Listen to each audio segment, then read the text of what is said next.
Okay, so today I wanted to share another gambling story from my past, and hopefully for whoever's watching this can help motivate you to make a positive change in your life if you're struggling with some form of gambling addiction yourself. Now, if you missed my first gambling addiction stories video, where I talked about the guy who was drinking orange juice at a poker table and had a seizure, I'll leave a link to that video somewhere up here. Now, the story that I wanted to share today was about the first time that I really noticed this emotional connection that I had with the gambling world. And this occurred many years ago when I took a trip to Las Vegas, and I think I stayed at Caesar's Palace, or we traveled to Caesar's Palace to play in a $100 no limit hold'em poker tournament. Now, normally I wasn't much of a tournament player as I mostly played online, and whenever I did go to the casino, I would play in low to mid stakes cash games. But for whatever reason, during this trip to Vegas, I really had this itch to play in a bunch of live tournaments. I didn't really have too much experience or success in the past with tournaments, but I always watched them on ESPN with the World Poker Tour or the World Series of Poker. And I was always enamored with the amount of money that you could win from just playing in a tournament. As when I would play cash games, you'd win like a few $100 here and there, but you hear about people making thousands or even millions playing tournaments. And this was something that I really wanted to try. So I vividly remember walking down the strip, going to Caesars and checking into the poker room and signing up for the tournament. I think it was $110 or $115, something like that. And I was so excited just to play because this was one of the first times I ever played a real poker tournament in person. Now, in terms of the actual poker tournament, there wasn't anything that was too exciting or that really stood out. I did go to Vegas during the week, so this was sort of like midday afternoon on like a Wednesday or Thursday, I think. And pretty much the amount of people that registered for the tournament were a lot of like old age people that pretty much just looked like recreational players. And after seeing the competition, I distinctly remember having this inflated ego because at the time I was an online professional poker player who was, making a career or making a living off of cash games. And I saw all these older recreational players as easy money. And even though I rarely had any experience in a live tournament setting, I had this extreme amount of self-confidence in my ability to be able to win.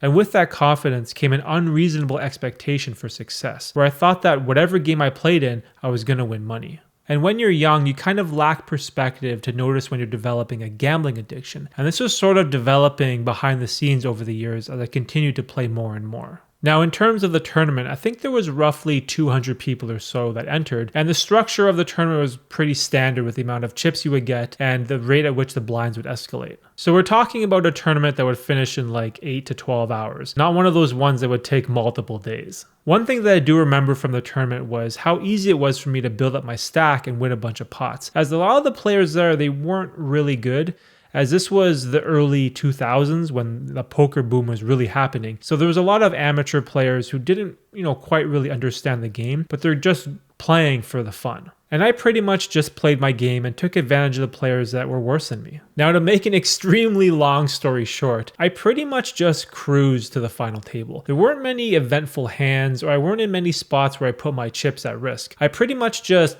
picked out my opponents that I thought that weren't very good, or they're either too timid, or they're either overly aggressive, or just too passive, and I just took advantage of the way they played. And so I slowly built up my chip stack over time without too much resistance or friction, and I made the final table, which is usually the last 9 or 10 players in the tournament.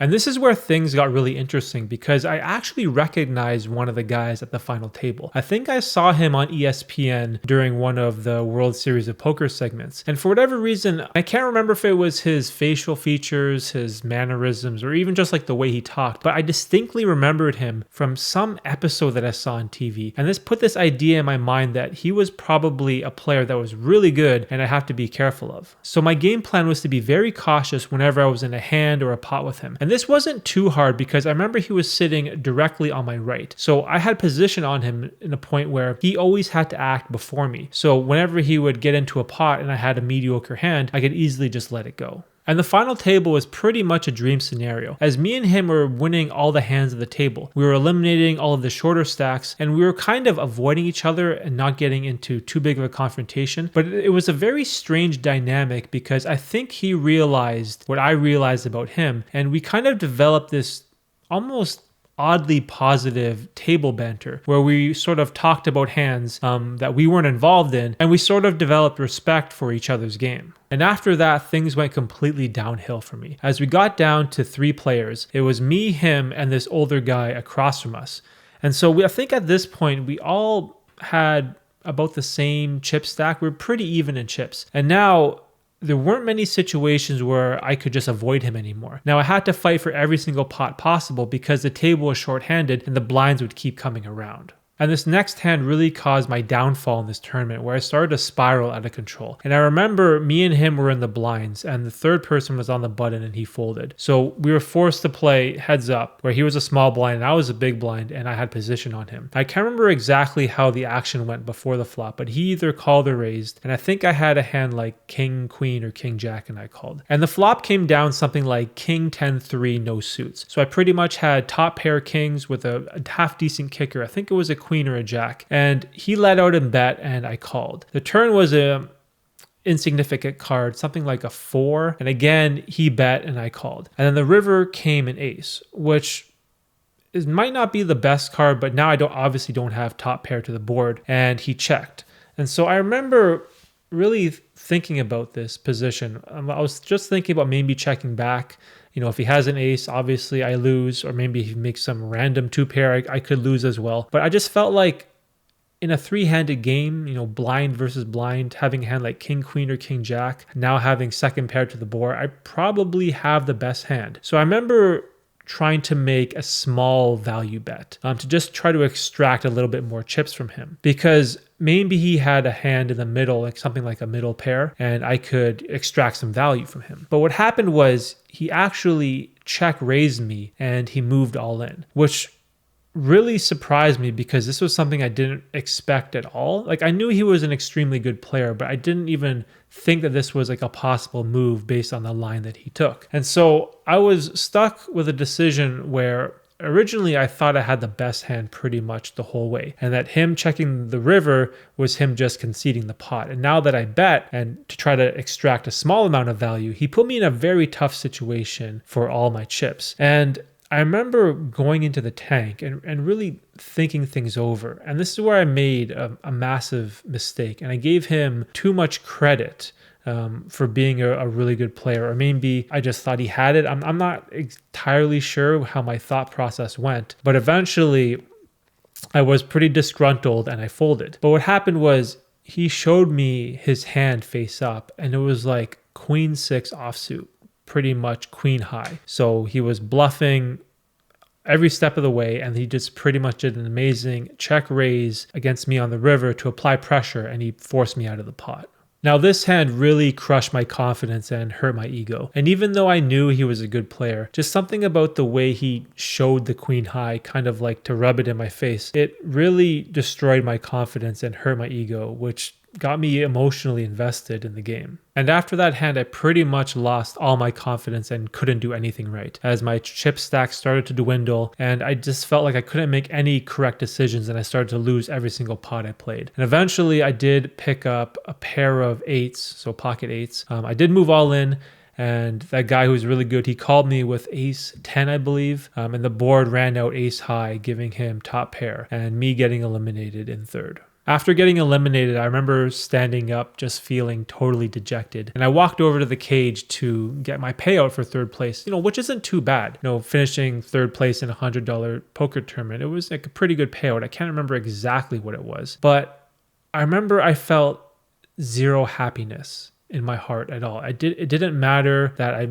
profited and went deep in this tournament and I made a bunch of money. I was just so dejected and sad that I wasn't able to win. For whatever reason, I just had it in my mind that this tournament was mine to win. I just felt it in my soul that, I was just better than everybody, that I was more experienced, and that, I was going to win it all. And even though it wasn't like a world championship or anything like that, this still meant so much to me because gambling was a huge part of my life. It meant everything to me. And just the fact that I lost and didn't even make it heads up, I just felt so sad and just overcome with grief. And this is probably one of the most pathetic and depressing memories that I have from poker, because I remember after getting my winnings and walking out of Caesar's Palace out onto the strip. My girlfriend was super excited. She was super happy for me that I won a bunch of money. But all I remember is these tears forming in my eyes, and I was just so devastated. I was so depressed and sad and just angry that I lost this tournament. And all the joy in my heart, or all the joy I had for this trip and the amount of fun that I had playing this game that I love, it was gone. And I was just emotionally attached to the results of losing. And I distinctly remember this memory because I never felt this way in any form of competition my whole life, whether it was playing sports or playing video games with my friends or just doing anything with my brother. I never had this level of dejection where I lost and I wasn't able to take it emotionally. And this is when I really noticed this emotional bond that I had to losing in any form of gambling, especially in poker, because poker was a game that I loved and it was a game that I really enjoyed to play. Now, the reason why I think this story is important and why I want to share it is because I developed this irrational expectation for my ability in poker tournaments, where now because I had a little taste of success, I thought that I was a really good tournament player, even though I barely played tournaments at all. But because I had results from this one live poker tournament of, coming in third place, winning a bunch of money. Now I had this irrational expectation of how good I was as a player and that I could win future tournaments moving forward. And this is extremely dangerous for anyone in the gambling world, whether you're playing poker or you go to the casino or you play slots or blackjack or the lottery. It's when you kind of have that beginner's luck and you win, or you try something for the first time and you're successful and make money. This is when you gain this irrational perspective of your abilities as a human being. And this pretty much carried on with me for the rest of my poker career. I was always, moderately successful when it came to the cash games, but anytime I played in a tournament, I always had this irrational confidence. I always thought that I was going to make every final table, I was going to win all these championships, win all these World Series of Poker bracelets, and of course, I never did. So I think that's pretty much it. If you guys enjoyed the video, hit the like button. And if you want to watch my previous gambling addiction story video, you can watch that right here.